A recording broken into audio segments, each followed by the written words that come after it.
are talking Gon-ji-am, Haunted Asylum, directed and co-written by Beom-sik. Now I have probably butchered those names, so forgive me. Now if you're a fan of movies like Grave Encounters and the Blair Witch Project, then you may want to check this one out. Yes, it is a found footage film, and yes, it is a foreign language film. It actually comes from South Korea, and interestingly this is actually based on a real life abandoned asylum which is purportedly haunted in real life. So there you go, proper scary stuff here. Now this wasn't actually filmed in this asylum, it was actually filmed apparently in a maritime museum, but they have decked out this set to very much kind of mirror the real life building. So it does a good job, and we'll come on to that, of giving you some great atmosphere here. So the story focuses on 7 young, intrepid filmmakers as they decide that they're going to go and film this inside of this asylum and open the dreaded door 402, which is purportedly the most haunted area of this hospital, and no one's ever been able to get this door open. So we have this kind of like this team of 6 kind of people who go into the building, and one guy who's like the director sitting outside kind of giving directions, and while they're in there they're actually live streaming on a kind of, I'm assuming, YouTube. So it kind of gives it this fun, almost like a real-time feel to it. I'm not sure it's actually real-time, but maybe sort of towards the second half it kind of gets into that. And obviously you could obviously expect things go from bad to worse, and there's real spirits in there that aren't too happy of these intruders. So let's discuss Gonjiam, Haunted Asylum. So let's go with the positives first of all. This is a scary movie. If you like scary movies, you may want to check this one out. It does have quite a few jump scares, so if you think jump scares not really my thing, I have to warn you, there is a few jump scares, and a couple of them are a little cheap. But when we get into the last third of this movie, it is genuinely terrifying, I would say. It's genuinely a very creepy film, and part of that is down to the location and set design here, because man, this place feels creepy and oppressive. I mean, they've done up this place to look very, very kind of authentic, I think, of this kind of what you would imagine, I guess, a haunted asylum to look like, and it really does a job of selling on this atmosphere. This movie is also very dark in regards to its lighting. Now you might think that's a bad sign, but I actually think it looks more realistic almost. I mean, some of these kind of movies that we've seen that actually takes place in kind of haunted hospitals and all of that, sometimes are a little bit overlit and are a little bit too kind of clean and everything, and it never really feels authentic. This one does. The actual location shooting and the set design here is fantastic and works really well with the lighting and that kind of thing.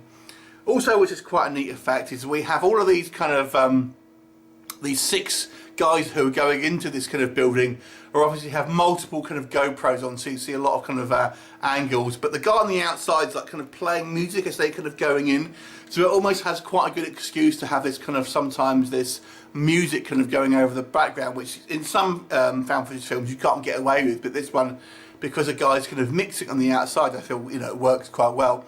So that was quite fun. When we get into the last third, that's where all the action is. The effects work pretty well, maybe apart from maybe one which I'll come on to. But we do see some spooky stuff on screen. It's very effective. It does seem somewhat derivative of some other films that I've seen. Grave Encounter has been the obvious one, but also The Conjuring and The Eye as well. But nonetheless, it's very effective, and I feel works pretty well. And the scares will scare you. The setting is genuinely creepy, and the film ultimately succeeds in being quite a scary horror film, which is, I guess, the most important thing. What doesn't work for me, maybe it spends a little bit too long to get there, I would say. The first third just has a little bit maybe too long of these guys kind of getting to know each other and kind of having fun and going swimming together and drinking and all of that. It's just like, come on, it's kind of, I get we have to kind of have a bit of character building, but maybe kind of smooth the story on. And we kind of get into the middle section, which is them pretty much arriving at this asylum. Again, just maybe it would have been able to maybe pace the movie out a little bit quicker, I would say, and not leave everything to the last third.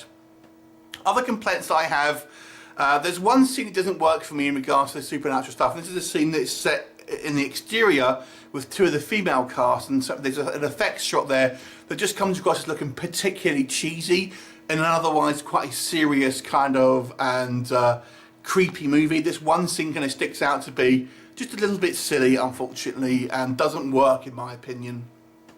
Our kind of director character, I've got to say, maybe hams up the acting a little bit too much. I always find it quite hard to judge foreign language movies in regards to the acting, because it's difficult to kind of understand how the lines are delivered and see if they're doing it well. But there is this one guy, he just seems to be chewing the scenery a little bit too much, even not understanding him and reading the subtitles and thinking, maybe you're overacting a little bit here. And if I'm feeling that without even understanding your voice, then it's got to be kind of cheesy. And there's a couple of just little things here, little nitpicks I have. One of the female characters has a massive freak out when they move a doll, and it's just a little bit of an argument between sort of the characters here. I'm thinking, what are you doing? You're trespassing on this kind of like this property and stuff, and then you're moaning about moving this doll. Doesn't seem a bit, a bit silly. And I've got to say, on the subject of that, when these guys go into this kind of place, they're really loud, considering they're supposed to be these kind of breaking in there, and we hear kind of police in the background at one point. These guys are tromping around everywhere, talking at the top of their volume, having a huge tent on the outside. Doesn't seem particularly kind of secretive, if that makes sense. But they're the kind of relatively small nitpicks. As a whole, I feel, if you like genuinely frightening ghost stories, and this one delivers on that front, I feel, because it does have some really great scares. And when the effect shots are here, it maybe isn't something that you have never seen before. These things you have seen before, but it does it well. And I feel the real kind of like feather in this movie's cap is the where it's shot and the kind of the set dressing here, because it almost sets it apart from the others to make it have this real kind of like lo-fi feel. And seem like they're really in this kind of this actual asylum, and you can imagine this does seem like they are actually in that real place, and that's very good because of that. So overall, I've got to say I kind of enjoyed this movie, and I mean, I will say this, I am a bit of a sucker for haunted asylum movies, and I even kind of quite like some of the crap ones in a weird self-hating way, but this one I genuinely enjoy. I do think it's a well-made film that does deliver on some solid scares. So I'll give it a 7 out of 10. Have you seen it? What did you think of it? Leave me a comment and I'll look forward to seeing you next time. Bye for now.